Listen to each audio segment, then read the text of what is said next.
Good morning students. आज हम पढ़ेंगे जहांगीर के बारे में। तो जहांगीर का जो शासनकाल है 1605 से 1627 रहता है। जहांगीर ने अकबर के सैन्य अभियानों को आगे बढ़ाया।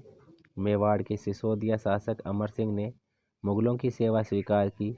इसके बाद सिखों, अहोमों और अहमदनगर के खिलाफ अभियान चलाए गए जो पूर्णतः सफल नहीं हुए।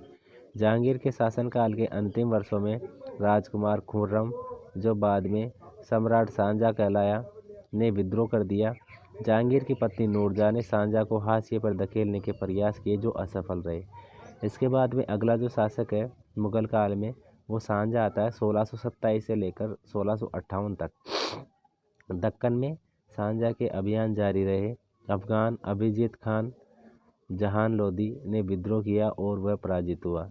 अहमदनगर के विरुद्ध अभियान हुआ जिसमें बुंदेलों की हार हुई और ओरछा पर कब्जा कर लिया गया। उत्तर पश्चिम में बल्ख पर कब्जा करने के लिए उज्बेकों के विरुद्ध अभियान हुए जो असफल रहा। परिणाम स्वरूप कांधार सफाविदों के हाथ में चला गया। 1632 में अंततः अहमदनगर को मुगलों के राज्य को मिला लिया गया और बीजापुर की सेनाओं ने सुलह के लिए निवेदन किया। 1657-58 में शाहजहां के पुत्रों के बीच उत्तराधिकार को लेकर झगड़ा शुरू कर दिया। इसमें औरंगजेब को विजय हुई और दारा शिकोह समेत उसके तीनों भाइयों को मौत की घाट उतार दिया गया। शाहजहां को उसकी शेष जिंदगी के लिए आगरा में कैद कर दिया गया। अर्थात जो औरंगजेब था उसने शाहजहां को जो अंतिम जो समय था उसमें कैद कर दिया था। अब देखिए आगे जो औरंगजेब है, औरंगजेब का शासन रहता है मुगल काल में 1658 से 1707 तक। तो 1663 में उत्तर पूर्व में अहोमों की पराजय हुई, परंतु 1680 में पुनः विद्रोह कर दिया। उत्तर पश्चिम में यूसुफजई और सिखों के विरुद्ध अभियानों को अस्थायी सफलता मिली। मारवाड़ के राठौड़ राजपूतों ने मुगलों के खिलाफ विद्रोह कर दिया।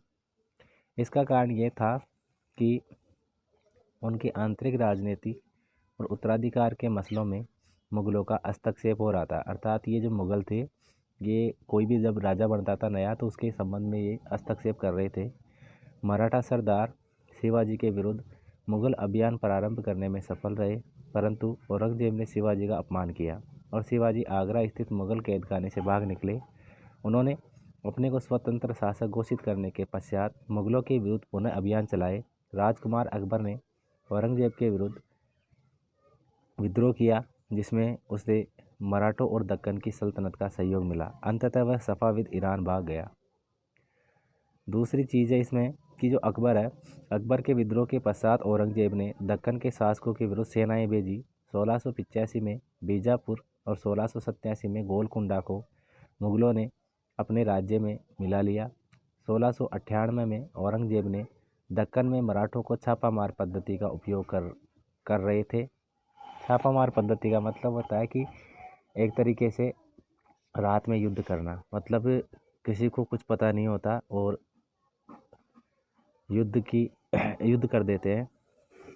1698 की बात है ये, ठीक है। तो उनके विरुद्ध अभियान का प्रबंध स्वयं किया। औरंगजेब को उत्तर भारत में सिखों, जाटों और सतनामियों, उत्तर पूर्व में अहोमों और दक्कन में मराठों के विद्रोह का सामना करना पड़ा। उसकी मृत्यु के पश्चात उत्तराधिकार के लिए युद्ध शुरू हो गया। अर्थात औरंगजेब की मृत्यु के बाद जो उत्तराधिकार है, उत्तराधिकार युद्ध चालू हो गया। इसके बाद देखिए जो उत्तराधिकार की परंपराएं हैं, अर्थात कोई भी जो राजा है जब नया राजा बनेगा तो वो किस आधार पर किस तरीके से बनता था। तो मुगल ज्येष्ठाधिकार के नियम में विश्वास नहीं करते थे। अर्थात ऐसा नहीं था कि जो बड़ा बेटा होगा वही राजा बनेगा, जिसमें ज्येष्ठ पुत्र अपने पिता के राज्य का उत्तराधिकारी होता था। इसके विपरीत उत्तराधिकार वे सदायाद की मुगल और तैमूर वंशों की प्रथा को अपनाते थे, जिसमें उत्तराधिकार का विभाजन समस्त पुत्रों में कर दिया जाता था। तालिका 1 में दिए गए रंगीन उद्धरणों को पढ़िए और मुगल राजकुमारों के विद्रोह से जुड़े हुए प्रमाणों पर गौर कीजिए। अर्थात ये जो यहाँ पर ये जो दिया गया है ये भी इसी आधार पर दिया गया है। अनेकों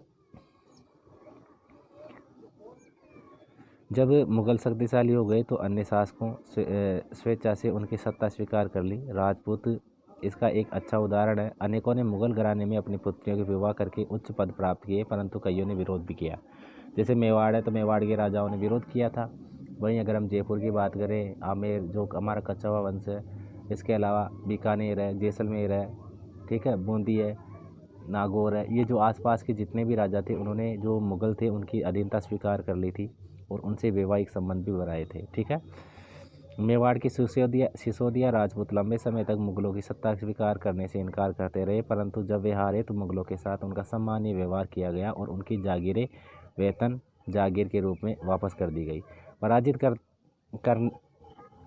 करने परंतु अपमानित न करने के बीच सावधानी से बनाए गए संतुलन की वजह से मुग़ल भारत में अनेक शासकों और सरदारों पर अपना प्रभाव बढ़ा पाए, परंतु इस असंतुलन को हमेशा वो बरकरार रखना कठिन था, ठीक है।